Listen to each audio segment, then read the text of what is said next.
Di balik tirai kekuasaan yang kuat, Indonesia memasuki babak baru dalam sejarahnya. Orde Baru, yang lahir dari tragedi dan ambisi, membawa perubahan besar pada kehidupan bangsa ini. Di bawah kendali pemerintahan yang otoriter namun penuh janji, rakyat merasakan pertumbuhan ekonomi yang pesat, namun juga tekanan yang tak terelakkan. Inilah masa penuh kontradiksi. Dalam kompilasi ini, kita akan menguak kembali peristiwa-peristiwa yang membentuk perjalanan Orde Baru. Peristiwa Gerakan 30 September 1965 menjadi titik awal rangkaian kejadian yang mengubah arah sejarah politik Indonesia. Kudeta yang dituduhkan pada Partai Komunis Indonesia, PKI, menimbulkan ketidakstabilan politik dan sosial yang sangat besar. Terbunuhnya 7 perwira tinggi TNI Angkatan Darat dalam peristiwa ini memicu kemarahan di kalangan militer dan masyarakat luas, yang kemudian diikuti oleh pembantaian massal terhadap mereka yang dianggap terlibat dengan PKI atau mendukung ideologi komunis. Di tengah situasi yang semakin memanas, muncullah gerakan mahasiswa yang menuntut perubahan.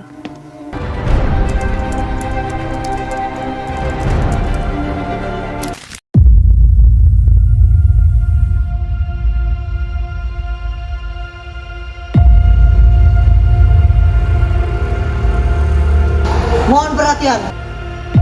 Di sini mempunyai pengumuman penting tentang negara Republik Indonesia. Harga bahan pokok saat ini semakin naik. Kita sebagai mahasiswa tidak hanya bisa diam saja. Kita harus protes. Setuju? Setuju. Membentuk kabinet untuk segera mengesahkan Undang-Undang Kebijaksanaan Ekonomi dan Keuangan.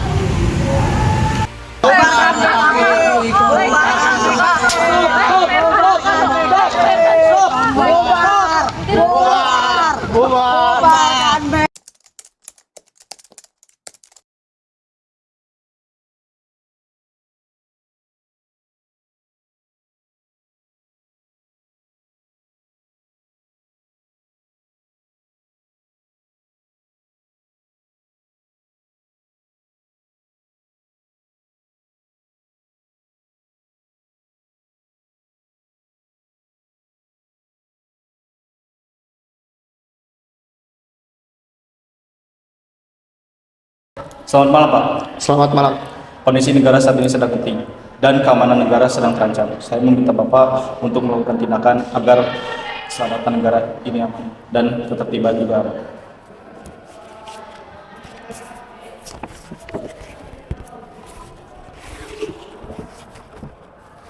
Baiklah. Demi bangsa dan negara, saya akan menandatangani ini.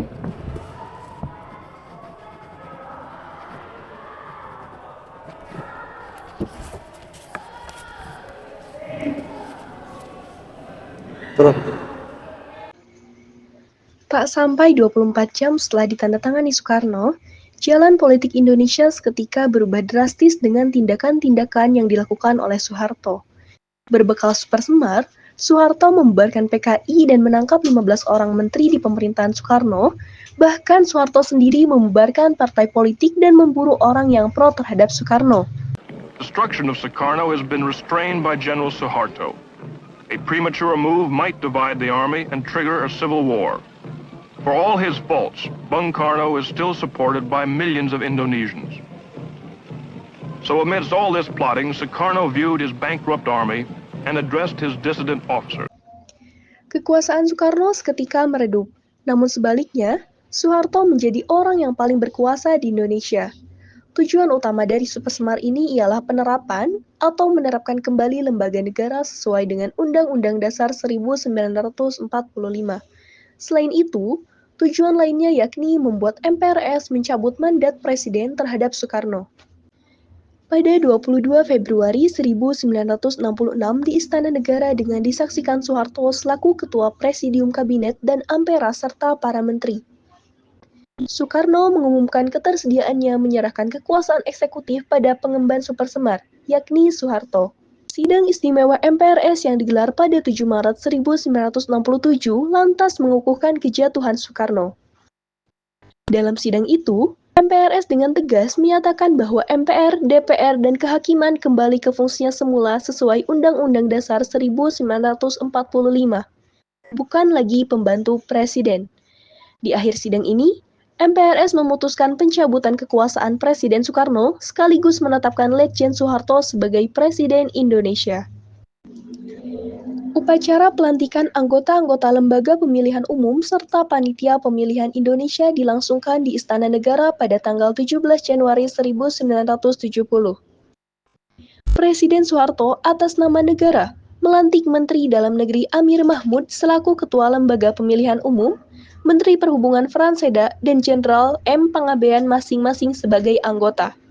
Pelantikan dilakukan menurut agama dan kepercayaan masing-masing. Dalam amanatnya, Presiden Soeharto menegaskan bahwa adanya lembaga pemilihan umum sesuai dengan ketetapan MPRS. Pemilihan umum tidak akan merubah struktur negara. Akan tetapi, untuk mencapai demokrasi yang sehat dalam segala bidang kehidupan negara kita berdasarkan falsafah Pancasila dan Undang-Undang Dasar 45. Upacara ditutup dengan ucapan selamat Presiden kepada para anggota Lembaga Pemilihan Umum yang baru dilantik diikuti oleh para Menteri Kabinet Pembangunan serta undangan lainnya. Bertempat di Aula Departemen Dalam Negeri Jakarta, pada tanggal 23 September 1970 dilangsungkan pertemuan antara Ketua Lembaga Pemilu dengan para wakil-wakil partai politik dan golongan karya akan ikut serta pemilihan umum tahun 1971 yang akan datang. Upacara pelantikan anggota-anggota Lembaga Pemilihan Umum serta Panitia Pemilihan Indonesia dilangsungkan di Istana Negara pada tanggal 17 Januari 1970. Presiden Soeharto atas nama negara melantik Menteri Dalam Negeri Amir Mahmud selaku Ketua Lembaga Pemilihan Umum, Menteri Perhubungan Franseda dan Jenderal M. Panggabean masing-masing sebagai anggota. Pelantikan dilakukan menurut agama dan kepercayaan masing-masing.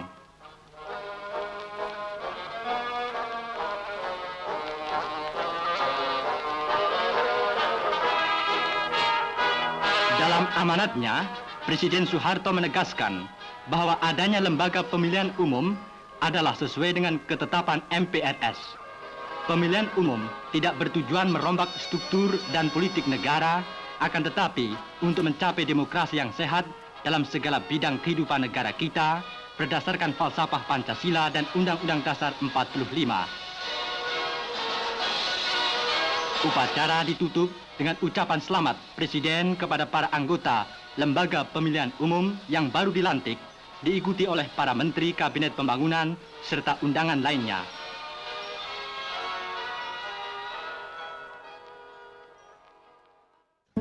Pada 15 Januari tahun 1974, terjadi peristiwa Malapetaka 15 Januari. Berawal dari gerakan demonstrasi mahasiswa yang berkembang menjadi kerusuhan sosial. Beberapa tahun kemudian, muncullah masalah baru. Saya memutuskan untuk menyatakan berhenti dari jabatan saya sebagai Presiden Republik Indonesia terhitung sejak saya bacakan pernyataan ini pada hari ini, Kamis 21 Mei 1998. Yang menyebabkan pengunduran diri Soeharto pada bulan Mei 1998. Lengsernya Soeharto dari jabatan kepresidenannya menandakan berakhirnya masa Orde Baru. Orde Baru mengajarkan kita bahwa kemajuan tanpa kebebasan hanya akan menghasilkan ketimpangan. Mari belajar dari sejarah ini agar masa depan Indonesia menjadi lebih adil dan demokratis. Terima kasih karena telah meluangkan waktunya untuk menonton video kami. Sampai jumpa.